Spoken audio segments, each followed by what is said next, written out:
My question was, how can you justify calling him a hero? I agree. I've just justified it. That's my explanation. I think that you're standing on the shoulders of giants and you think that you're flying, but you're not. I wish I didn't have a time constraint because I have a lot of things I want to get through, but I'm going to read two quotes and ask how you justify this as, quote, a hero and, quote, one of the greatest men in history, as you said through your speech. Where are your quotes from? The quotes are from his journal. From where? In his journal.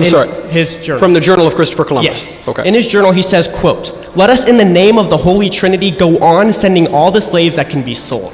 He also says, quote, "The Indians are so naive. I will bring as much gold and slaves as you need." That actually was not in his journal. That was to the court in Madrid. I assume it wasn't in his journal because he would be writing to himself. Right. So you're saying Christopher Columbus agreed in a letter to his bosses who were funding his voyage that he would fulfill the terms of his voyage? That's what you're saying? This is some shock. There's two parts to it. The first one was from his journal, where he quite literally said, "Let us in the name of the Holy Trinity go on sending all the slaves." The second one was to the court in Madrid, appeasing them, saying, "Yes, let's go get all these slaves." Well, you mentioned in the name of the Holy Trinity, Christopher Columbus baptized many natives. He did it personally.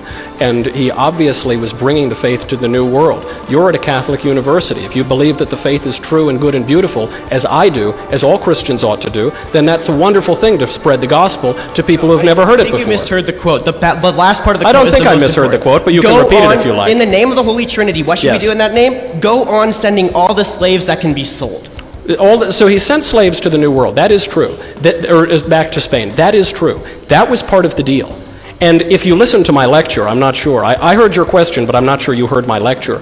He agreed to the encomienda system as a political concession because he was outfoxed by a local mayor named Roldan. This was the cause of much of his consternation in the New World. It's the reason that Bobadilla was able to take over and usurp control from him in the West Indies.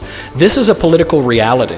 This is not a beautiful thing. It's a terrible thing. Slavery is an awful thing. None of us disagrees with that.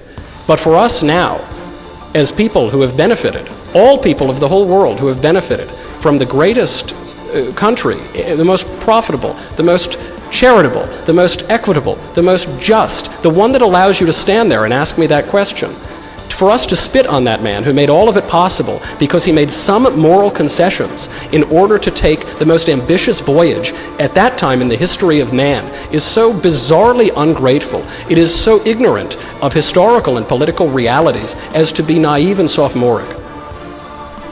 My question was, how can you justify calling him a hero? I agree. I've just justified it. That's my explanation. I think that you're standing on the shoulders of giants and you think that you're flying, but you're not.